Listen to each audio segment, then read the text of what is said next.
வேலோட அப்பா பயங்கரமாக திட்டிகிட்டே இருக்காரு. ஏன்டா உனக்கு அறிவே கிடையாதா? இந்த மாதிரி ஒரு பொண்ணை கல்யாணம் பண்ணி வைக்க சொன்ன, கல்யாணம் பண்ணி வச்சோம். அப்பயே எங்களுக்கு அந்த பொண்ணை சுத்தமாக பிடிக்கல. நீ சொன்ன இடத்துல தான் கல்யாணம் பண்ணி வச்சோம். கடைசியில் பார்த்தியா உன்னை எப்படி அசிங்கப்படுத்திட்டு போகிறா. இனிமே அவள் இந்த வீட்டுக்கு வேண்டாம் அப்படின்னு சொல்கிறாரு. அதை கேட்டோடனே பயங்கரமாக கோவம் வருது வேலுக்கு. எதுக்காக நீங்கள் இப்படி பண்ணிகிட்ருக்கீங்க? தப்பு பண்ணது எல்லாமே நான் தான் இதை பொய்ய சொன்னனே. இதுக்கும் சக்திக்கும் எந்த சம்மந்தமும் கிடையாது அப்படின்னு சொல்கிறாரு. டேய், இன்னும் கூட நீ திருந்தவே மாட்டியா? நீலாம் சிவபதியோட பையனா? நீ எதுக்கு தான் இப்படி அசிங்கப்படுத்துறியோ? இவனை ஃபஸ்ட்டு கூட்டிகிட்டு போயிட்டு உள்ள ரூமில் அடைங்க அப்படின்னு சொல்கிறாரு. ஏய், என்னை விட்டுருங்க அப்படின்னு சொல்லிட்டு பயங்கரமாக கத்துறாரு. மார்த்தாண்டம் எல்லாருமே சேர்ந்து அப்படியே கூட்டிகிட்டு போகிறாங்க. ரூமில் கூட்டிகிட்டு போய் மூடிட்டாங்க. என்னை விடுங்க விடுங்கன்னு கத்துன்னு கத்துறாரு. எனக்கு சக்தி வேணும். சக்தி இல்லாத ஒரு வாழ்க்கையை நான் வாழவே மாட்டேன். சக்தி தான் எனக்கு எல்லாமே அப்படின்னு சொல்லிட்டு பயங்கரமாக கத்துறாரு வேலு.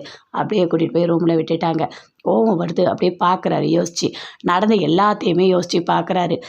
அவங்க அப்பா திட்டும் போது, நீ ஆம்பளையாடா, ஏன்டா உனக்குலாம் இப்படி ஒரு கல்யாணம், இதெல்லாம் ஒரு பொண்டாட்டியாடா அப்படின்னு சொன்னதெல்லாம் யோசித்து பார்த்து பயங்கரமாக கத்துன்னு ரூம்குள்ளே அப்படியே கத்துறாரு. கத்திட்டு அப்படியே கையை கண்ணாடியிலே குத்திக்கிறாரு. ஃபுல்லாக கண்ணாடி எல்லாம் கையில் அப்படியே போட்டு ரத்தம் ஊற்றுன்னு ஊற்றுது. அப்படியே அவங்க அம்மா வராங்க. இந்தாடா பால் குடி அப்படின்னு சொல்லிட்டு. ஐயோ என்னடா இது, கை ஃபுல்லாக ஒரே ரத்தமாக இருக்குது, என்னங்க ஓடி வாங்க, எல்லாரும் ஓடி வாங்க அப்படின்னு சொல்லிட்டு கத்துறாங்க. எல்லாருமே வராங்க. வந்து பார்க்குறாங்க. ஐயோ ரத்தம் ஊற்றுதுங்க, என் பிள்ளைக்கு ரத்தம் ஊற்றுது, தாங்க முடியல எனக்கு அப்படின்னு சொல்லிட்டு அவங்க அம்மா பயங்கரமாக கத்திகிட்ருக்காங்க. மீனா அப்படியே நின்றுட்டே இருக்காங்க. வீட்டுக்கு போகாத அப்படின்னு சொல்லிட்டு அவங்க அம்மா அப்பா 2 பேருமே சொல்கிறாங்க. அதெல்லாம் கிடையாது, நான் போவேன். நான் என்ன பண்ணேன்? நீங்கள் தான் கொடுமைப்படுத்துறீங்க சக்தியை. அங்கே அப்படிலாம் எதுவுமே பண்ணலை. என்னை எப்படி பார்த்துக்கிறாங்க தெரியுமா?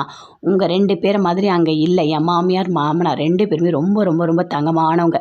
என்னை நல்லா பார்த்துக்கிறாங்க. அதுதான் என் குடும்பம்னா, இது என் குடும்பம் கிடையாது, நான் போகிறேன் அப்படின்னு சொல்லிட்டு அங்கேருந்து மீனா போகிறாங்க. வெளியவே அவங்க வீட்டுக்கார் வெயிட் பண்ணிகிட்ருக்காரு. நான் வருவேன்னு நீங்கள் நினச்சி கூட பார்க்கலையா அப்படின்னு சொல்லிட்டு கேட்குறாங்க. அதெல்லாம் ஒன்றும் இல்லை, நீ என்ன முடிவு எடுக்கிறேன்னு எனக்கு தெரியல, அதனால தான் நான் வெயிட் பண்ணிகிட்ருக்கேன் அப்படின்னு சொல்கிறாரு. நான் வந்ததில் உங்களுக்கு சந்தோஷமா இல்லையா அப்படின்னு சொல்லிட்டு மீனா கேட்குறாங்க. அதில் என்ன இருக்குது, எனக்கு சந்தோஷம் தான், வா போகலாம் அப்படின்னு சொல்லிட்டு கூட்டிகிட்டு வீட்டுக்கு போகிறாங்க. வீட்டில் சக்தி பயங்கரமாக அழுதுகிட்டே இருக்காங்க. அவங்க அம்மா அப்பா எல்லாருமே சொல்கிறாங்க, இங்கே பாரு, நல்லா தெரிஞ்சுக்கோ, உன் மேலே எந்த தப்புமே இல்லை அப்படின்னு சொல்கிறாரு. ஆமாப்பா, நான் அப்பயே சொன்னேன், எனக்கு அவரை ஏற்றுக்கவும் முடியல, அவர் கூட சேர்ந்து வாழவும் முடியல, எனக்கு என்ன பண்ணுறதுனே எனக்கு புரியல. ஆனால் இந்த பொய் சொன்னது எல்லாமே அவர் தான். நான் எவ்வளோ உண்மையை சொல்ல போனால், ஆனால் என்னை உண்மையை சொல்லவே விடலை அப்படின்னு சொல்லிட்டு சக்தி சொல்கிறாங்க. ஆமாம், அவன் தான் தப்பு பண்ணியிருக்கான். அவன் புருஷனே கிடையாது. நீ அங்கே போகவே போகாத சக்தி, என்ன நடந்தாலும் பார்த்துக்கலாம் அப்படின்னு சொல்லிட்டு பாட்டி சொல்கிறாங்க. அப்புறம் அங்கேருந்து மீனாவோட ஹஸ்பண்ட் வராரு. அவரும் சொல்கிறாரு, நீங்கள் உள்ளே போய் ரெஸ்ட் எடு, எதுவுமே பேச வேண்டாம், அவங்க வீட்டிலேருந்து எல்லாருமே வரட்டும், அப்புறம் பார்த்துக்கலாம், அப்போ கண்டிப்பாக நீங்கள் போகவே கூடாது அப்படின்னு சொல்கிறாரு அவரும். எல்லாருமே பயங்கரமாக ஃபீல் பண்ணிகிட்டு இருக்காங்க. எல்லா தப்பும் அவன் பண்ணிவிட்டு கடைசியில் சக்தி மேலே போய் அந்த தப்பெல்லாம் போட்டு வச்சுருக்கான் அப்படின்னு சொல்லிட்டு பாட்டி சொல்கிறாங்க. எனக்கு சுத்தமாக அவனை பார்த்தாலே பிடிக்கல. அதுவும் எவ்வளோ திட்டு பார்த்தியா, நம்ம பொண்ணை அப்படி திட்டி அனுப்புகிறாங்க. கொஞ்சம் கூட இதுவே இல்லாமல் கழுத்தை பிடிச்சி வெளியே வேற தள்ளுறாங்க. இனிமேல் சக்தி அங்கே போகவே கூடாது அப்படின்னு சொல்லிட்டு பாட்டி பயங்கரமாக சொல்கிறாங்க. அங்கே அந்த சக்தி ஒரு மாதிரி ஃபீல் பண்ணிகிட்டே போகிறாங்க. வேலுக்கு அப்படியே ரத்தம் ஊற்றுறதை பார்த்து எல்லோரும் வராங்க. ஐயோ என் பையனுக்குன்னு சொல்லிட்டு ஒரு துணியை போட்டு அப்படியே ஃபுல்லாக கட்டுறாங்க. கட்டிட்டு ஃபஸ்ட்டு ஹாஸ்பிட்டலுக்கு கூப்பிட்டு போகலாம் வாங்க அப்படின்னு சொல்கிறாங்க. நான் வரமாட்டேன், எங்கேயுமே நான் வரமாட்டேன், எனக்கு சக்தி தான் வேணும்.